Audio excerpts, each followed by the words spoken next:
It's Noah and Mitch from US 105, and we're joined by Mr. Robert Bacon at Vintage Christian Academy. He is your principal, and if you didn't know, Mitch, Vintage Christian Academy is a school. It's where you go to learn. Oh, okay. I've heard about those. Okay, yeah. Well, Robert, why don't you give us a little bit more information about the Vintage Christian Academy, because it is a new school, correct? Yeah, we're new. We opened up last year is our first time our doors opened, and we ended last year with about 100 kids, and this right now at this moment we are at over 200. And so just to be able to have that kind of growth in doing what we do has been a lot of fun. We kind of do education differently. A lot of the educational models that you see are going to be 5 days a week. The kids are there, they have the schedules that they go through. Over at VCA, we offer 2-day, 3-day, and 5-day options of education. See, I would not have my GED right now if I was able to go to school for only 2 days a week. That sounds awesome. Yeah, but 2-day was an optional when Mitch was in school, but that was still the program he was on for. Yeah, but the 2-day option is going to be a lot for our homeschool families. And so we've got homeschool families that do school at their house Monday, Wednesday, Friday, but they still want to have the social engagement for their kids on Tuesdays and Thursdays. And so they come up to the school, we have a great time with those kids, and we offer just life skill classes. So we have a class that's based off of health and wellness. We have an outdoor adventures class. We do an entrepreneurship class where we teach kids how to be able to start a business from the ground up and just learn how to do some of the life skills. We have a Manners Matter course where kids go in and they know proper etiquette of how to conduct themselves in different social situations. And so we just want those kids to have a great foundation for on top of their homeschool. Monday, Wednesday, Friday is our core education. So we have kids who are there just Monday, Wednesday, Friday, and then they do homeschool on Tuesday and Thursday. So it's all about finding the pattern for the family and what they want to do best that best fits their rhythm in the season that they're in life. And then we have some kids who we get to hang out with all 5 days during the week. They do both what we call enrichment on Tuesdays and Thursdays, and they do core on Monday, Wednesday, Friday. I think it's awesome that you can customize what they have based off of like how it fits the family and the student's life. Yes, sir. Yeah, and we found a lot of people that, you know, especially being where we're right there beside Fort Cavasso, so we're transient communities. We've got parents who are deployed, and so it's great for them also to be able to find that niche, that where it fits best in where they're at. And then also on top of that, being able to have a Christ-centered education is obviously why we do what we do. Also for the homeschool kids, getting to have the 2 days of social interaction. Like if there was one thing that I knew about the homeschool kids when I was growing up, is that they were a little weird. So this helps them with that social aspect, which I think is extremely important. That's great. Yeah. We enjoy it, and we're able to get the kids out. We do a lot of field trips, there's a lot of engagement, and we bring a lot of people in as well, and so they're able to not only grow within their homeschool education, but also they're at the school with some different things that we're able to offer kids and families. Very cool. Yeah. So, tell us a little bit about the facility, where you're located, and what is your capacity? Like, where is your growth kind of projection? Yeah, we are, so we're associated directly with Vintage Church in Harker Heights, and so we're over there right off of 3219 and 439. So if you're going the back way to Belton Lake, over there and right outside of the Killeen, Harker Heights city limits, we're kind of in that area. So we have an amazing facility out there. We just opened up a 700-seat auditorium for our church side of things, but everything that the church has there is open for the school to be able to use. They're not just a church that accommodates a school. They're a church that wants the school, and they really want to see the growth of it. And so we've got classrooms out there. We've got just really good educational facilities, full playground. We actually just opened up an indoor playscape that will rival any Chick-fil-A that you might be able to see. And so that's especially good for the homeschoolers, because then they're going to get Chick-fil-A when they eat school lunch, right? Well, the playscape itself, the no Chick-fil-A in-house. But wait, is it available on Sundays? Yeah, on Sunday. Well, no, not there. I mean, it's Jesus' chicken. However, but no, the playscape is available on Sunday, too Yeah. many families that roll through. So if you're there at church on Sunday, Mhm. the Chick-fil-A is not available on Sunday. We all know that that's closed, and that's Yes. just crazy in itself. However, the Playscape itself, so if families want to come in and enjoy worship service and they let their kids, what I call get the wiggles out, Okay. throw them on that thing, man. It's like a hamster. There, it's literally about 2.5 stories tall. Wow, and wow. and the kids have a blast in there. And so, but that's what we need, because where we're at, we get a lot of young families, and we want them to be able to enjoy their experience when they're in the walls over there. And that's both on the church side and the school side. But to answer your question, as far as it goes on growth, being at 200 right now, we are comfortably being able to grow. We are, with opening the new auditorium, we're taking the old auditorium and we're making that into classrooms. Okay. And so that way, if a family comes in, we want them to have a spot to be able to put their kids to where we can do education with them in the style that we do it. And that also comes down to student-teacher ratio. We want to make sure the student-teacher ratio is low. If a classroom ever gets above 15, I'm going to hire an aide to go in there. If it gets above 20, I'm going to split that to make sure that the kids always have a good relationship with their teacher, and that they're able to keep a good one-on-one relationship and curriculum. That is great. Yeah.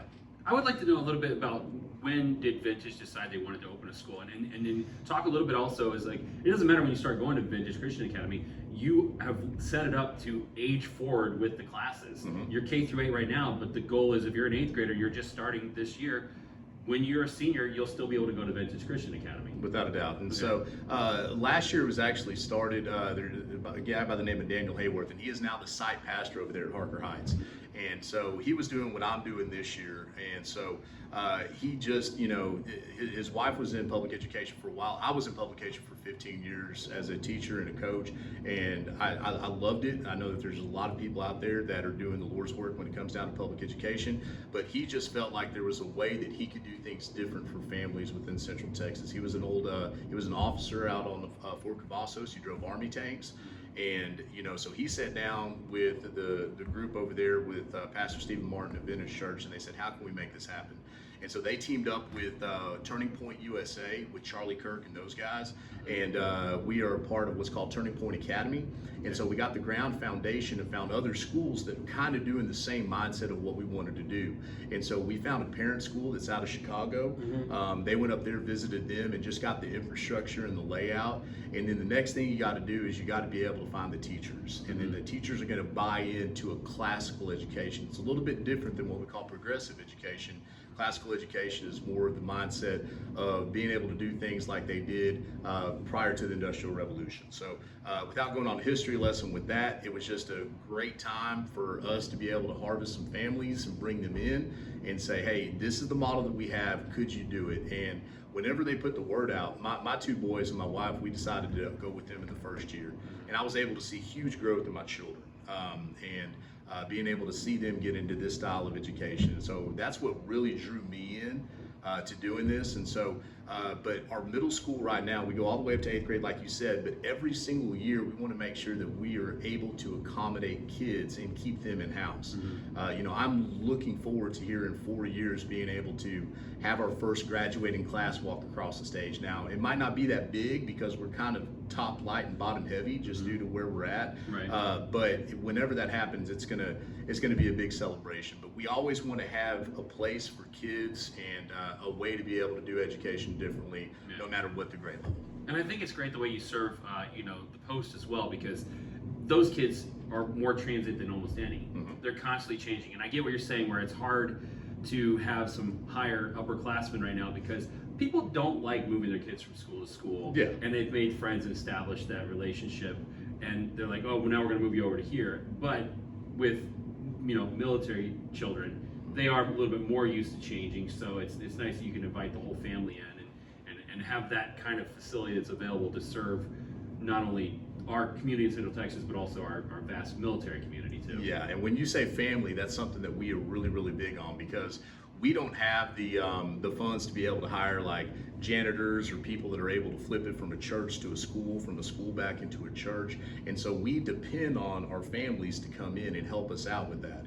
And so if you think about like on a Friday and you got church coming up on Sunday, Well, we're going to have what we call a flip team up there, and it's all the families that of the students, and they come up there. A lot of guys up there in their Army uniforms and walking into their fatigues, and they're grabbing and pulling chairs and helping clean classrooms, and their kids are right beside them and working. And so it really does take a family to be able to make our style of education work. But it's also nice because we're able to get to know one another, walk alongside each other, and build bonds. And it's a really good thing to see.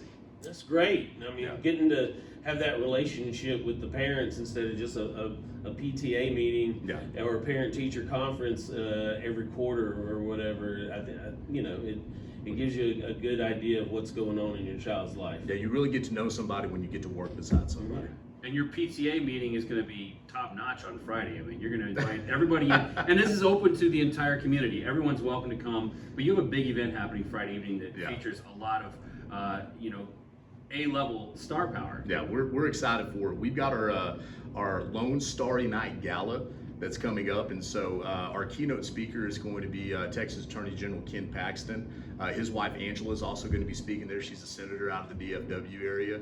And then we have Jay Collins, who is a Florida senator. He's an amputee that lost a leg in the line of duty, and then got better, re-enlisted, and went back at it. And he's just got an amazing story. Like, he is a really, really cool dude. And so getting him to come in from Florida to be able to talk about the importance of raising patriots, people that love our country, and I think it's the best country in the world. And so also Hillary Hicklin, who's our state representative for this area, she'll be in house and talking about some great items as well. And having a musical guest is going to be fun. So Curtis Grimes, who is the Texas Singer and Songwriter of the Year for Christian Music for 2024, is going to be there.